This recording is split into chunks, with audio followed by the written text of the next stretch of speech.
श्रियकान्ताय कल्याणनिधये निधयेतिनाम् श्रीवेङ्कटनिवासाय श्रीनिवासाय मङ्गलम्।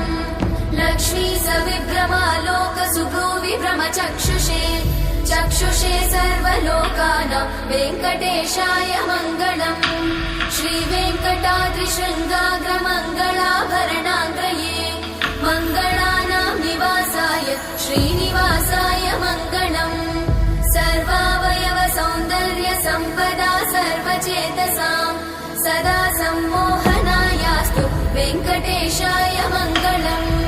नित्याय निरवध्याय सत्यानन्दचिदात्मने सर्वान्तरात्मने श्रीमद् वेङ्कटेशाय मङ्गलम्। स्वतः सर्वविदे सर्वशक्तये सर्वशेषिने सुलभाय सुशीलाय वेङ्कटेशाय मङ्गलम्।